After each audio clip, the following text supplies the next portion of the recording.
Hello, my friends, and welcome back. Thank you very much for being with me again today. For some who joined the military, they know that any weapon over there, any equipment is heavy duty. It should be of the best quality. The clothing, the automatic weapons, the rounds, the knives, anything, the helmets should be of the best quality that there is.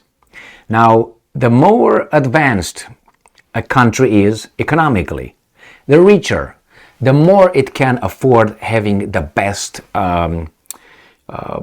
weapons, because it can pay and it requires quality. You don't have something of a quality in a war, you get killed. So when you have, let's say, a heavy-duty truck, one that, I don't know, is used for people, okay, versus a truck built for the military, it's a different category. It's heavy duty. The same with a tank, the same with an automatic weapon. When these guys here say, oh, we have automatic weapons, those are not assault weapons. Those are not assault weapons. Those are civilian garbage.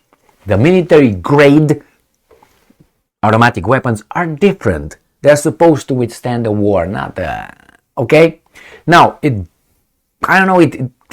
baffles me when I look at, for instance, American-made F-16s, which cannot operate but under certain circumstances and conditions. And I also make fun when, I say, okay, if it is the right temperature, the right time, the right day, the wind blows only 5 miles per hour from northeast a little bit, that's how it sounds. F-16s can operate under these circumstances. If it's raining, you can't fly them. If it's dusty, you can't fly them. If in order to take off, you have to have a perfectly flat surface with blow it first.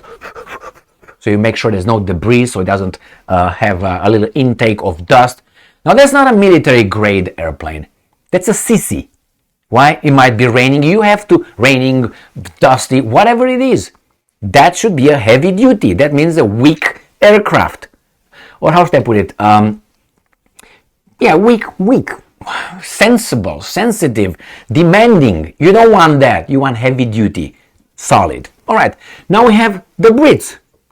There's a reason why the Americans don't send the F-16s. And that's one of them, I suspect.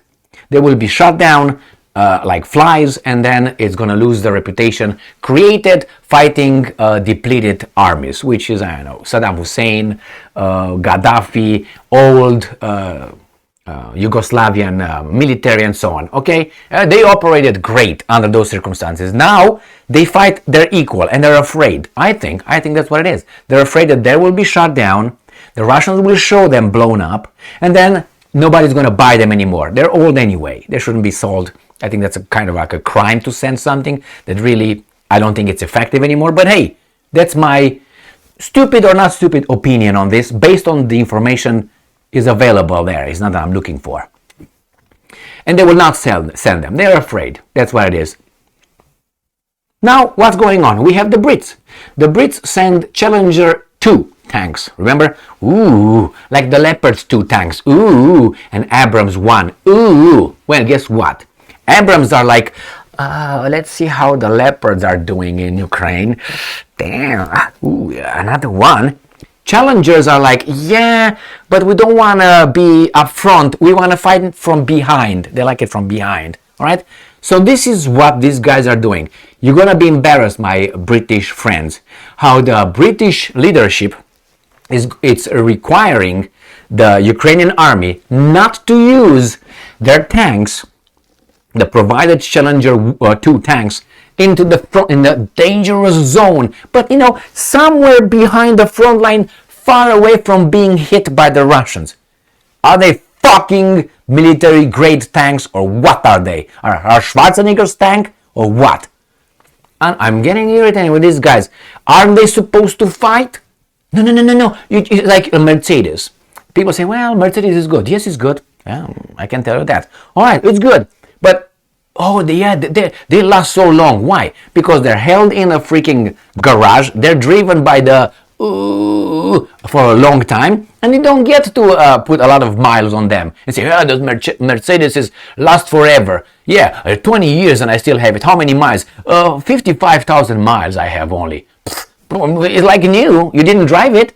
So obviously it should be operational. The same here. Yeah, the Challenger are very good, but don't push on that acceleration too much. Just take it easy. No, a tank is a tank. It's supposed to fight. That's why you gave it to me.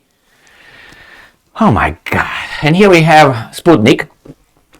And it's from today, the 8th of July 2023. Ukrainian armed forces face difficulties with Challenger 2 tanks amid UK demands. Now you say, well, who said that? This is a wizard right here, Wallace. Okay, now you can say, well, who said that? It's Sputnik, tra-la. Well, we have an expert, okay? And that's not me. In May, UK Defense Secretary Ben Wallace said that all the Challenger 2 tanks promised to Kiev had arrived in Ukraine. May, June, July. All right.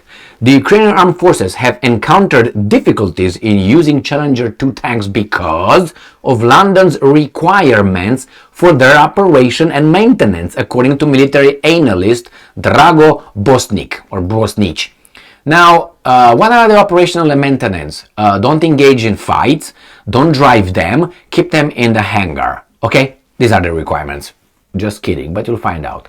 He also highlighted that the British command is now seeking assurances from Kiev that no British supplied Challenger 2s will be used in risky operations. War is risky. What are you talking about? Just gonna, I don't know, move around the ladies of the night from one camp to another one? Or the drugs? What are they gonna move? The vodka? What are they gonna move around? Risky operations. What do you mean? So they can be portrayed as, wow, they're so good, man, but they don't go into the war actually. They stay way back. Lest they be deployed or captured by the Russian military. Wow, they're afraid to be destroyed. They will be destroyed, but you don't want them to be destroyed because idiots must buy it. And I'm quoting. I'm quoting. This includes special requests for storage to prevent long-range strikes, which effectively makes the Challenger 2 the most pampered weapon system in the conflict. End quote. Drago Bosnich said. Now, I don't know who this guy is, but hey, let's look and see who this guy is, okay? Let's verify. Maybe he's a weasel. All right, this is it. I even found Drago right here, but I don't think that's him. So let's see who this guy is. I don't think we got a final wiki. I don't think so, but who knows? No biography, I hope. He must be from, well, Serb, Bosnian. Well, I can't speak this right here, but okay. Independent geopolitical military analyst. Let's see. Interlope. Independent analyst. Okay. For nearly 2 months. Okay, no, you were not going to receive any money. So this is what supposedly he is, independent. All right, you want to play that way. So this is him. Global Research Organic Consumer Association. So he's an analyst. I don't know. Claim your profile. I will not. So yes or no, the fact is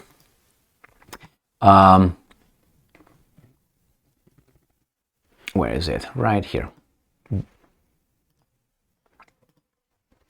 He is claiming that the Brits are requiring they are stored in very safe places. And I'm quoting, it seems the UK is now expressing frustration at the way its main battle tanks are being used, like in a war. Complaining that the guarantees given by the Kiev regime forces are simply insufficient. Well, by having this right here, we know that Drago is on Russia's side. Obviously, he's sided by Sputnik. But anyway, afraid of heavy losses, as demonstrated by the disastrous performance of German tanks, long considered the best in NATO, he said. Well, that's true. The German tanks were picked and destroyed. That's why they're afraid to send them Abrams. And it seems like these guys shit their pants with their Challenger too. I mean, even that demand is, childish, infantile. And I'm quoting, with this in mind, fielding the much heavier Western-made tanks such as the Challenger 2 and other NATO-sourced armor has proven to be not only militarily useless for the Kiev regime, but also quite deadly for the countless forcibly conscripted Ukrainians that have been pointlessly killed during recent counteroffensive operations against the Russian military, he added. Well, Western countries have been supplying Kiev with various types of weapon systems, tra-la-la-lu-lu-lu. Now, let's ignore the little flowers over there, you know what I mean? Kiev regime and all that. I ignore that. I don't need whatever. That's his. Those are his terms that he chooses to use. My point is this: if you send a tank, if you send ammunition, you're going to say the ammunition, use it, but not that you have to show it is a good ammunition. Don't use it against the real targets. Just use it for, I don't know, shooting in the air, and it's, oh, see how great they go? Phew, straight in the air. Don't shoot it against a hard target, though, okay? The same with this guy. Don't put him in the risky operations, and store them as far as possible so the Russians cannot hit them, detect them and hit them. That means what? Why don't you keep them in Great Britain? So you did it only as a stunt, only so that your arms manufacturing company is making some money by advertising it in Ukraine? I think that's point one. And point two, I don't think they're as good as they say they are. Probably, I mean, certainly they're good against certain kind of weapons, but not as good. They don't perform as well against other weapons. Remember when the Americans sent their stealth bomber in 1999 in Yugoslavia to bombard it? It was the newest American stealth bomber, and it was shot down with a anti 1961, I think, used by the Yugoslavian army, the Serbs. 1960 something, in the 60s, I think it was 1961 if I remember correctly. They shot that stealth bomber. And it was the newest, the invisible stealth. They didn't send them again. So that, and what did they do with that one? Oh shit, that was bad. Retreat! Not retreat, but they took care to use them in different ways. So the same here. You're afraid to use it, use it. Otherwise, it's like you go to buy a product, but the guy doesn't want you to try the product. Or to verify, to touch it, or anything like that. You can't do that. That means you don't stand behind your product. You don't trust your product. If you don't trust your product, how do you expect me to trust your product? So the same, you go to buy a car, but he's not going to let you test drive it. What do you mean? Well, no. Maybe it's going to break while you test it. Make sure you test it only straight, and then you put it in the rear and reverse, and you go back. Okay, that's all. Well, I'm not going to drive it only that way. A car is supposed to be driven, Just kidding. So, no, you can't drive it. Just look at it, touch it, lick it a little bit, and then you buy it. But that's the best car, by the way. You have to say it. It's the best car. Best car? Yeah, okay. So I think it's embarrassing. Remain with what that guy said about the requirements. Now, are the requirements as he says they are? Well, in order to get those requirements, I think you have to go into the agreements between the guys in control of the Ukrainian nation and the Brits. And I don't have access to that one. So we work with whatever we have here. Thank you very much for being with me again today. Stay strong, stay smart, look for the truth, and be just.